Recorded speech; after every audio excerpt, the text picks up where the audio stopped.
오직 나는 가난하고 슬프오니 하나님이여 주의 구원으로 나를 높이소서. 시편 69편은 가난하고 힘없는 의인이 대적들로부터 까닭없이 극심한 학대를 받으면서 자신의 무고함과 고통을 하나님께서 되갚아 주시기를 간절히 바라는 기도입니다. 특히 이 시편에서 주로 다루는 고통의 모습은 까닭 없이 미움받는 느낌, 그리고 자신에게 쏟아지는 극심한 비난입니다. 그 고통이 얼마나 심한지 시편 69편의 시인은 마치 자신이 깊은 물에 빠져 익사할 것만 같다고 묘사합니다. 참 관계라는 것이 그런 것 같습니다. 꼭 신체적인 학대가 아닐지라도 누군가에게 미움을 받고 비난의 대상이 된다는 것은 우리 영혼에 큰 상처를 줍니다. 특히 시편 69편은 현대인들이 경험하는 대인 관계로부터 오는 많은 마음의 병들을 이해하는 데 도움을 주는 시로 보입니다. 마음의 깊은 상처와 고통을 가지고 하나님 앞에 탄식하고 있는 시편 69편의 시인을 통해 성경은 우리에게 어떤 치유의 길과 비전을 제시해 주는지 나누고 싶습니다. 3절부터 이어지는 시인의 고백을 보면 자신이 얼마나 억울한 상황에 놓여 있는지를 아주 구구절절하게 하나님 앞에 스스로 자기 변호하는 모습처럼 보입니다. 얼마나 간절히 하나님의 도우심을 요청했는지 목이 쉬고 눈이 빠지고 하나님의 도움을 기다렸으나 달라지지 않는 상황으로 인해 이제는 지쳤다고 말합니다. 이런 시편 기자의 상황은 4절에서 보다 구체적으로 묘사됩니다. 까닭없이 나를 미워하고 그 수는 머리털보다 많으며 그리고 시인을 대적하는 자들은 훨씬 강한 사람들이었고 내가 부당하게 빼앗은 것도 없는데 온갖 모함으로 나의 것을 빼앗는다며 자신의 처지를 하나님께 낱낱이 고발합니다. 그리고 동시에 자신의 어리석음과 죄가 있다면 주께서 다 알고 계시기에 어찌 자신에게 숨길 것이 있겠느냐 토로하며 자신이 현재 억울한 모함과 비방에 속수무책으로 당하고 있음을 하나님 앞에 아주 떳떳하게 탄원하고 있는 모습입니다. 그리고 이제 그 비방과 고통의 분노가 6절에서부터 12절까지를 보면 자신을 보호하지 않는 하나님께로 향하는 듯해 보입니다. 시인은 특히 6절과 7절을 보면 자신이 이런 고통을 참고 감당하는 이유에 대해 하나님 때문에 수치와 치욕을 당하고 있다고 말합니다. 시인은 아마 하나님을 경외하는 사람들 사이에서 영향력이 있던 사람으로 보입니다. 따라서 내가 이렇게 수치를 당하는 것이 나와 같이 하나님을 경외하고 주를 찾는 자들이 욕을 당하는 것과 마찬가지라며 하나님께서 재빨리 개입하셔야 하는 이유를 구체적으로 들며 호소하는 것입니다. 그리고 자신이 이런 비방을 받게 된 절대적인 이유에는 하나님 앞에 신실한 삶을 살았기 때문이라는 것이죠. 또한 사람이 궁지에 몰리고 집단이 한 개인을 끌어내리고자 마음을 먹는다면 그 사람과 한패인 것 같은 사람들도 모조리 공격을 받게 됩니다. 그러다 보니 이 시인의 공경을 보면서 가까운 친척들도 형제들도 공경에 처한 시인을 멀리했던 것 같습니다. 그리고 9절은 참으로 인상 깊은 시인의 탄식입니다. 주의 집을 위하는 열성이 나를 삼켰다. 나는 무엇을 위해 이렇게 하나님 앞에 경건하려고 애썼는가? 나는 무엇을 위해 이렇게 하나님 앞에 열심을 내었던가? 그 열정의 값이 이것이었던가? 나는 하나님을 왜 사랑했는가? 시인의 열정은 자기 자신을 위한 열심이 아니었습니다.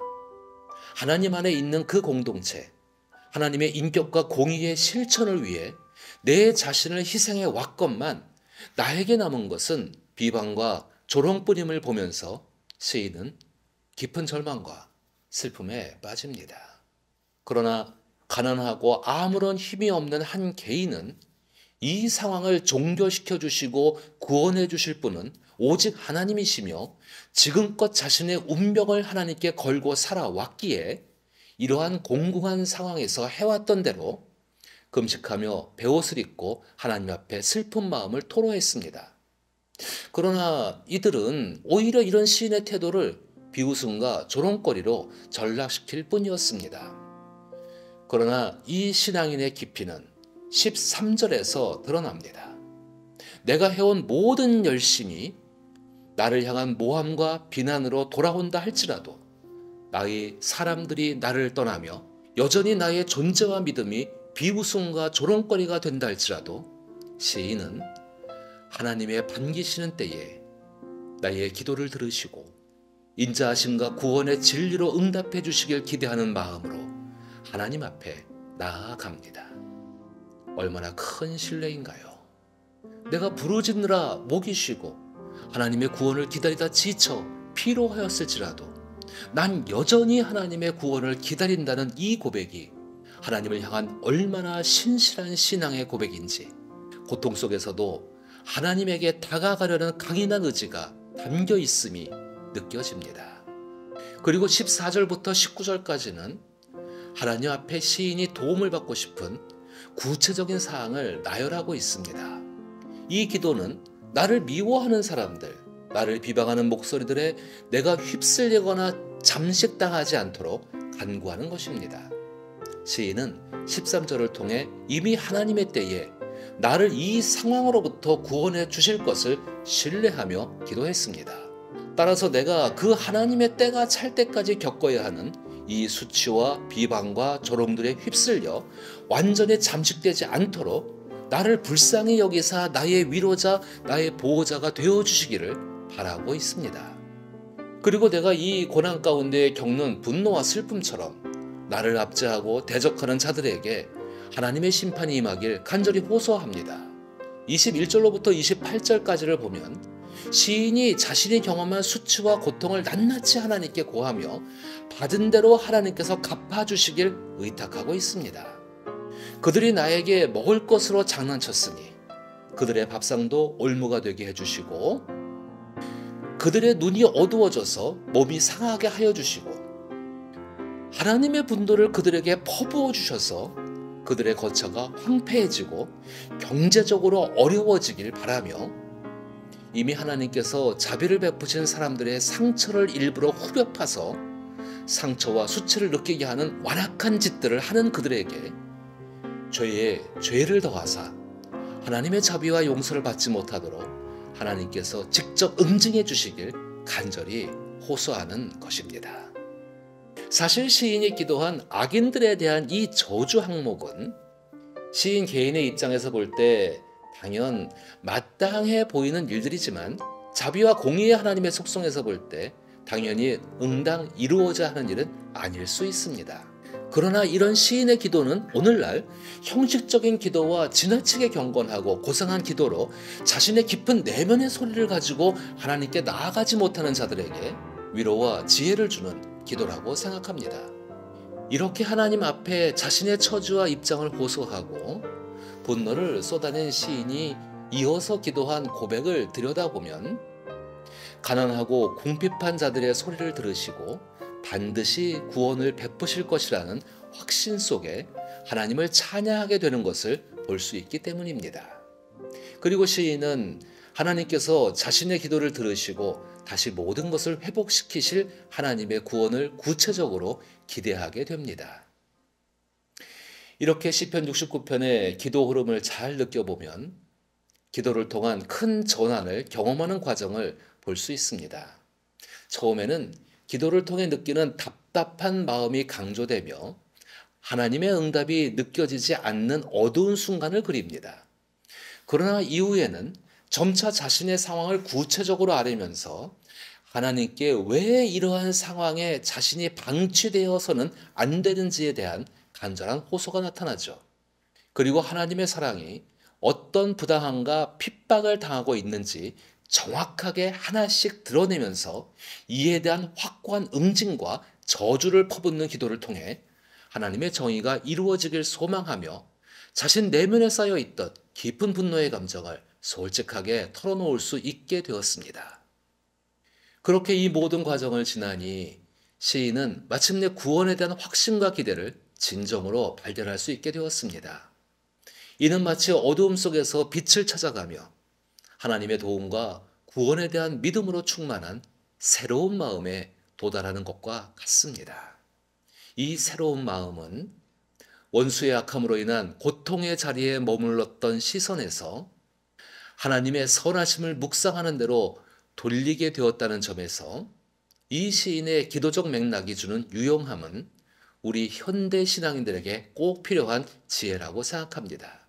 특히 69편의 시인이 당한 까닭 없이 미움받는 일화는 신약성경에서 예수 그리스도의 경험을 통해 우리 기독교 신앙인들에게 선교적 비전으로 제시되기도 합니다. 그러다 보니 예수 그리스도를 전하는 일에 있어서 미움받는 일은 당연한 것이니 내가 마땅히 참고 견뎌야 하는 무게로 생각하며 하나님 앞에 자신의 감정에 솔직해지는 법보다는 사람에게 미움받는 것을 하나의 표징으로 삼기도 하는 것 같습니다. 그러나 시편 69편의 기자가 불의한 상황에서도 하나님의 구원의 때를 기다리며 신앙인의 삶을 버리지 않고 살아갈 수 있었던 것은 하나님 앞에 자신의 감정을 솔직하게 고백하며 토설할 수 있었기 때문입니다. 특히 예수 그리스도의 가르침 중에 원수를 미워하지 말고 사랑하라는 가르침 때문에 오히려 많은 신앙인들은 나를 괴롭히는 자들에 대한 미움의 감정을 갖는 것을 믿음 없음과 수치로 여길 때도 있는 것 같습니다. 그러나 시편 69편 5절의 말씀처럼 우리는 하나님 앞에 숨길 것이 없습니다. 성령께서는 이미 우리 마음속에 차고 넘치는 분노와 미움을 알고 계십니다. 오히려 우리 마음속에 깊은 곳에 있는 미움과 분노가 완전히 수면 위로 드러나 마음 밖으로 쏟아 놓을 수 있게 될 때 오히려 우리는 그 미움의 마음과 분노를 포기할 수 있게 되는 것입니다. 그리고 이 시편 69편의 시인처럼 하나님의 때에 하나님의 방법으로 구원하실 때를 기다리며 미움과 분노, 고통에 사로잡혀 잠식되지 않기를 구할 수 있는 것이 하나님께 운명을 걸고 하나님의 인격을 느끼며 살아가려는 신앙인의 참된 모습일 것입니다. 우리가 살고 있는 현대의 삶도 그렇습니다. 시편 69편의 시인처럼 하나님의 신실하심과 하나님 나라의 질서를 추구하며 살아가는 사람들은 바보로 불립니다. 경쟁과 능력, 개인주의, 기회주의 세상에서 나와 이웃 그리고 불평등 속에 평등과 평화를 주장하는 그리스도인들이 환영을 받을 리 없는 세상입니다. 그러나 하나님께 운명을 건 사람들은 하나님께서 가까이 하십니다. 그들이 경험하는 고통과 그들이 느끼는 깊은 슬픔과 미움과 고통의 자리에서 끄집어내어 그들을 치유하시고 새롭게 하셔서 결국에는 구원의 길을 비춰 보이시는 분이십니다. 우리는 이러한 믿음과 신앙을 가지고 살아가는 그리스도인들입니다. 우리가 살아가는 사회는 참 많은 분노를 담고 있습니다. 그리고 관계적 아픔을 안고 살아가고 있습니다. 하나님은 우리의 이 아픔과 슬픔 그리고 분노를 동정하지 못하실 분이 아닙니다. 통제와 억압, 스트레스로 얼룩진 인생에 찾아오셔서 우리의 구주가 되신 예수께서는 모든 죄에서 자유케 하여 주셨습니다. 우리 안에 있는 미움과 분노의 감정을 예수께 솔직히 털어놓으면서 우리를 억압시키던 원수들을 바라보는 시선에서 이 시편 69편의 시인처럼 하나님의 선하심을 바라볼 수 있도록 도우시는 성령의 손길을 느끼며 살아갈 수 있길 나사렛 예수의 이름으로 축복합니다.